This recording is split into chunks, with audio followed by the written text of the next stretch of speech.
Сәлем достар, мен каналыма қош келдіңіздер. Видеоны көрместен бұрын каналыма тіркеліп, қоңыраушаның суретін баса кетуді ұмытпаңыздар. Каналымның дамуына өз үлестеріңізді қоса кетулеріңізді сұраймын. Бүгінгі видеомызда остеохондроз жайлы айтатын боламыз. Остеохондроз дегеніміз не? Оның асқыну себептері қандай? Оны алдын алудың жолдары бар ма? Осы да және өзге сұрақтардың жауабын видео барысында айтылатын болады. Қызықты ақпараттарды жіберіп алмас үшін видеоны соңына дейін көріңіздер. Кез келген ауру салқыннан пайда болады. Сондықтан аурудың алдын алу үшін өзіңді шымырлыққа шыңдаған дұрыс. Әсіресе түрлі жаттығу жұмыстарын жасау, таза ауада көп жүру, дұрыс тамақтану денсаулықтың кепілі болып табылады.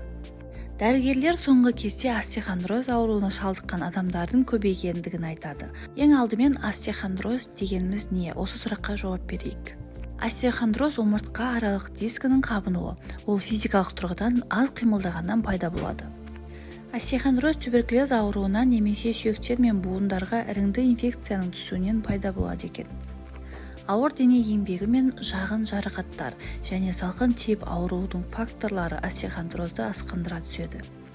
Бұндай ауруға шалдыққан адамдардың сүйектері мен буындары сырқырап ауырады. Әсіресе омыртқа аралық дискілерде дистрофиялық процесс жүреді. Науқастың жүріп тұруы қиындайды. Көбінесе бұндай жағдай бел омыртқа остеохондрозында байқалады. Оны рентгендік диагностика арқылы анықтайды. Сүйектің пішіні өзгермес үшін науқасты қозғалтпай тыныш жатқызу керек. Ауырсынуды азайту үшін ауырған жерге жылу басып, қабынуға қарсы дәрі-дәрмектер берген жөн. Жалпы мұндай ауруды айығу үшін курорттарға барып емделіп, қара балшықты пайдаланған тиімді. Негізінде остеохондроз сүйектердің буын араларына минералды тұздың жиналуы.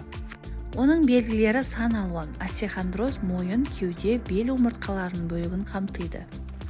Барлығымызға белгілі ауруды емдеудің жақсы әдістерінің бірі оның алдын алуы.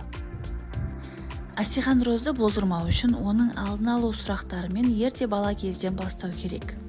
Сәби өмірінің бірінші жылдарынан бастап-ақ дене шынықтыруымен, спорттың қозғалмалы түрімен, ойындармен, тірек қимылға аса мән беру, омыртқа жотасын, артық салмақтың түсуін қадағалау. Остеохондроздың асқыну себептері. Артық салмақтың түсуі. Омыртқа жотасы арасындағы дискілердің арасындағы беріктілігі мен оларға жүктелетін салмақтың күш салынуымен мінезделетін дегенеративті үрдіс. Артық салмақтың салдарынан омыртқа жотасының құрылымының жарақаттануына әкеліп соғады. Кейбір еңбектерге сүйенсек, аталған аурудың 52 түрі бар екен. Кейде адамдар ағзада орын алған функционалды өзгерістерді елемей жүре береді. Ал мұндай белгілерге мыналар жатады. Мойын бұлшық еті жылдам шаршайды. Иық, арқа, екі қолдың бұлшық еті салбырап тез салып қалады. Ал күн ұзағына қозғалмай үстелде отырып жұмыс істеу ауруды асқындырып жібереді. Иық немесе буын ауырған адамдардың оны көпшілікке танымал ревматизм немесе полиартрит ауруымен шатастыруы мүмкін. Остеохондрозға шалдыққанда омыртқа арасынан шыққан жолының талшықтары қысылып қалса, жүрек тұсы шаншиды. Ал бұны біреулер инфаркт немесе стенокардия ауруымен шатастырады. Мәселен, мойын омыртқа остеохондрозында миды қоректендіріп тұрған қан тамырлар қысылып, 12 пар мидың жүйелері мен ми сүйегі зақымданады. Бұнда бірнеше түрлі белгілер байқалады. Бас пен желке тұсы ауырып, көз бен жұтқыншаққа әсер етеді. Кейде адам лоқсып құсуы мүмкін. Вестибулярлы өзгерістер кезінде адам бар тепе-теңдіктен айырылып түзу жүре алмайды. Әсіресе көлікке отырып түскен кезде бір жағына қисайып кететін болады. Көзге әсер еткенде көз алды сағымданып, перде тұрғанда немесе ұсақ шыбын-шіркейлер ұшып жүргендей көрінеді. Ауру асқынған кезде дауыс шықпай қырылдап қалады.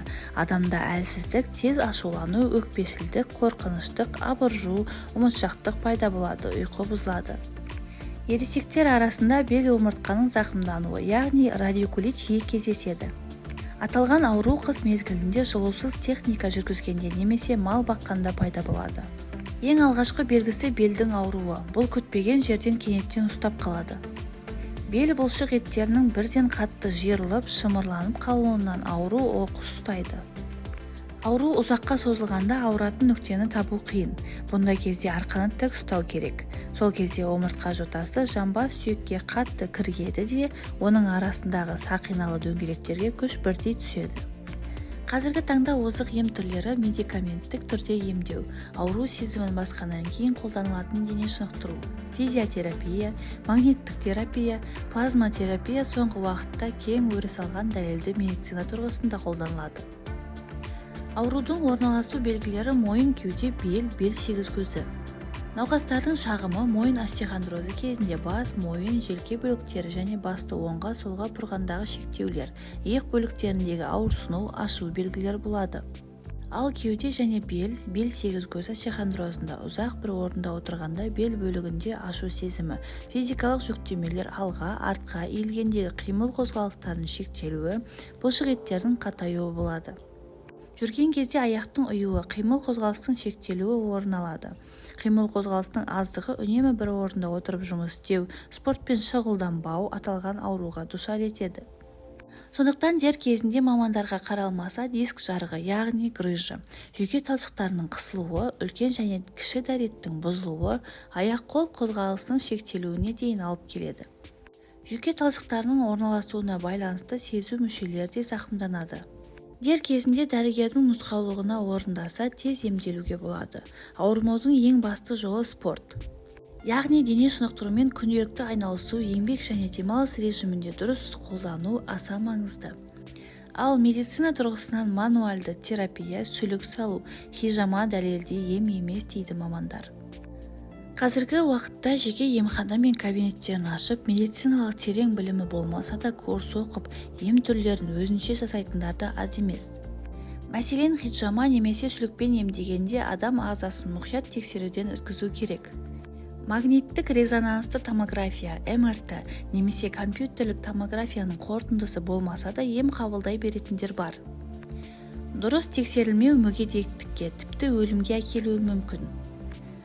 Қазақ ежелден дәстүрдің ажырамас бір бөлігіне айналған халық емімен де түрлі дерт ауруларын емдей білген. Бұл тұрғыда халық емшілері остеохондроз деген омыртқа ауруы, жалпы омыртқа сүйектерінің арасындағы зат алмасудың әлсіреуі. Ең әуелгі себебі суықтан және қимыл қозғалыстың аздығынан, көбіне суық тиюден болады. Суық тиген соң қимыл қозғалыс әлсіреп омыртқа қатаяды. Медицинада көп нәрсенің диагнозын таба алмаған соң оған остеохондроз деген диагноз қоя салады. Бұл былайша айтқанда омыртқа бойы блокта, яғни зат алмасу әлсіреген деген сөз ғой. Ал омыртқа адам баласының денсаулығы, оның қисаюы бүкіл 12 мүшеңізге әсер етеді. Саңырауқұлақты қанша қырсаң да астынан өсе береді демекші, әр аурудың салдарын жоя бергеннен пайда жоқ. Арналарды ашу арқылы кез келген нәрсенің себебіне үңілу керек. Сонда ғана ол реттеледі. Халықтық емде бұл дертке жылу керек. Тер шықпай, дер шықпайды дейді атам қазақ. Қазір қалалық жерлерде атқа отыру ақысы тым қымбат. Ал соны әлеуметтік желілерден қарасаңыз, ер-тоқым деген қарапайым жаттығулар бар. Көптеген проблеманың шешімі қарапайым нәрседе жатады. Соны жасау арқылы біз адамның санасын емдейміз. Остеохондрозды емдеу жолы жылу және жаттығу дейді халық емшілері.